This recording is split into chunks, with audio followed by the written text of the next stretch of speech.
प्यारे विद्यार्थियों, हमने गत वीडियो में यह पढ़ा था कि किस तरह से भारतीयों में राष्ट्रवाद के उदय की भावना धीरे धीरे बलवती होती गई। वह उसी राष्ट्रवाद की जो भावना भारत के लोगों में पनपी, उसी के परिणाम के तौर पे हम देखते हैं कि अलग अलग प्रेसिडेंसी के अंदर कई ऐसे राजनीतिक संगठन खड़े होते हैं जो भारतीयों की समस्याओं को, भारतीयों की मांगों को ब्रिटिश सरकार के समक्ष रखते हैं और भारतीयों में एक नए जागरण को पैदा करने में ये संगठन कहीं न कहीं सफल होते हैं। इसी तरह से एक ऐसा संगठन लंदन में भी बना था 1866 ईस्वी में, ईस्ट इंडिया एसोसिएशन, जो कि दादा भाई नौरोजी जैसे नेताओं के नेतृत्व में बना था। वो संगठन के पीछे भी उद्देश्य यही था कि ब्रिटिश संसद को और ब्रिटिश जनता को भारतीयों की समस्याओं, भारतीयों की परेशानियों और भारतीयों की मांगों से ब्रिटिश संसद और वहां की जनता को अवगत किया जाए। उन्हें यह लगता था कि ब्रिटिश संसद को और ब्रिटिश जनता को भारतीयों की जो समस्या है उसके बारे में जानकारी नहीं होने की वजह से वे हमारी समस्याओं को दूर करने का प्रयास नहीं कर रहे हैं। यही ईस्ट इंडिया एसोसिएशन ने यह भी कोशिश की थी कि भारत में बंबई और कलकत्ता में भी उसकी एक ब्रांच खोली जाए। इसी तरीके के कुछ प्रयास भारत में भी हुए थे कि जो प्रादेशिक संगठन थे वे अब ये कहीं न कहीं ये महसूस करने लगे थे कि यदि हमें हमारी समस्याओं को यदि हल करवाना हो ब्रिटिश सरकार से, तो हमें कहीं न कहीं राष्ट्रीय स्तर पर एक बड़े संगठन की आवश्यकता है। इस हेतु पुनः सार्वजनिक सभा, जो कि बंबई प्रेसिडेंसी के अंदर एक महत्वपूर्ण राजनीतिक संगठन था, उसने भी ये प्रयास किया था कि कलकत्ता और बंबई के जो प्रतिनिधि हैं वे मिलजुल करके कार्य करें। इस उद्देश्य से उन्होंने अपना एक दल जो था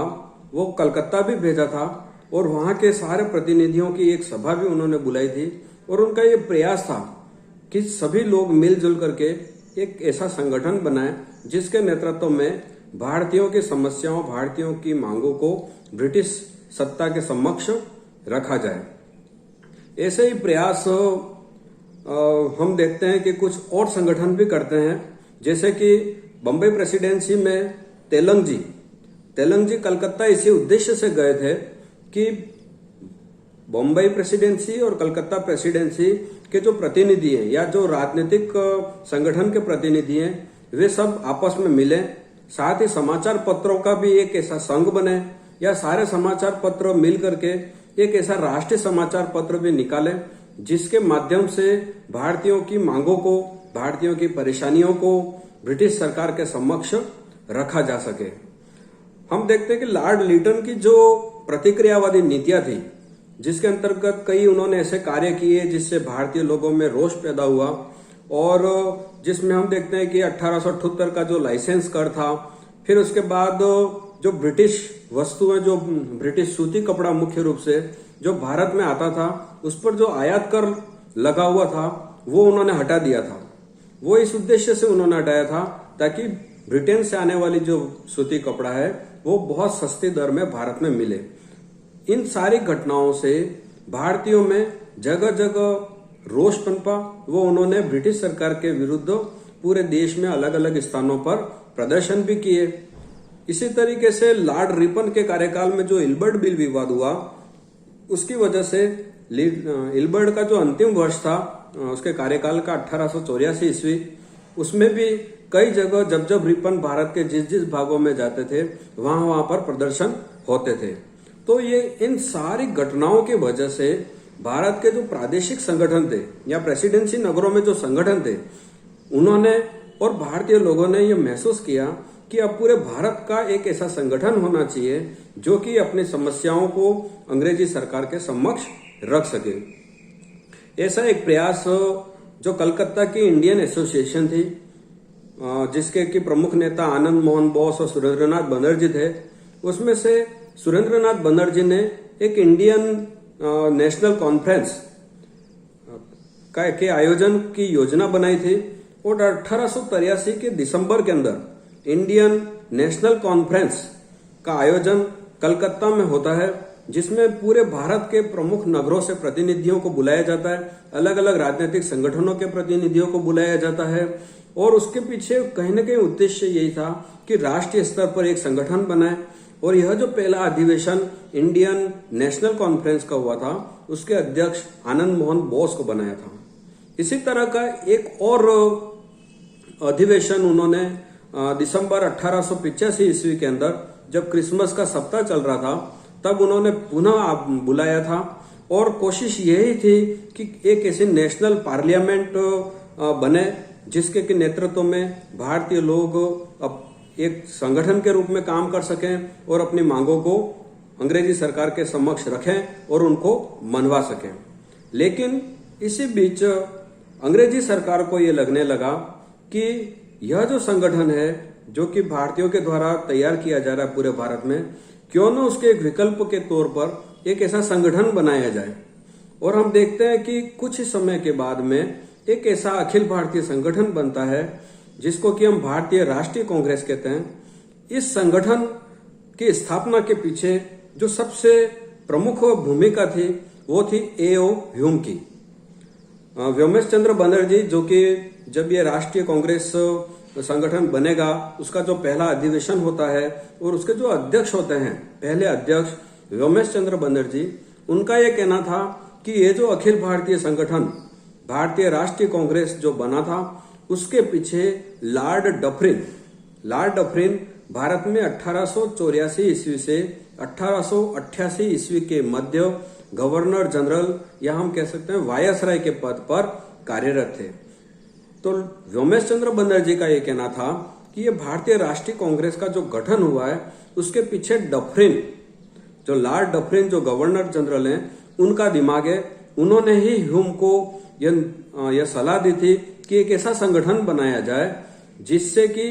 भारतीयों की समस्याओं के बारे में हम अवगत हो सकें, वह उनकी समस्याओं का निराकरण करें तथा इनमें जो विद्रोह की जो भावना धीरे धीरे पनप रही है उसको न पनप सके या उसका हम हल कर सकें, ताकि ब्रिटिश साम्राज्य सुदृढ़ रह सके। इसी तरीके से लाला लाजपत राय ने यह बात कही थी कि भारतीय राष्ट्रीय कांग्रेस का गठन करने का जो उद्देश्य था, चाहे वो लॉर्ड डफरिन का हो या A.O. ह्यूम का हो, इसका पीछे उनका जो मुख्य उद्देश्य था कि वे इस तरह के एक संगठन के माध्यम से एक सेफ्टी वॉल्व, एक सुरक्षा कपाट का कार्य करवाना चाहते थे, ताकि ब्रिटिश सरकार का जो साम्राज्य है वो सुरक्षित रहे और भारतीयों की जो समस्याओं के निराकरण की जो बात लॉर्ड डफरिन और ह्यूम कह रहे थे, वो सिर्फ मात्र एक गौण कार्य था। उनका मुख्य उद्देश्य था कि इस तरह के एक संगठन के माध्यम से जो भारतीयों में विद्रोह की भावना पनप रही है, उससे कहीं न कहीं ब्रिटिश सत्ता को सुरक्षा प्रदान की जाए। हम देखते हैं कि कुछ ऐसे इतिहासविद थे, वो ये बात को मानते हैं कि ह्यूम जो थे वो एक सच्चे उदारवादी व्यक्ति थे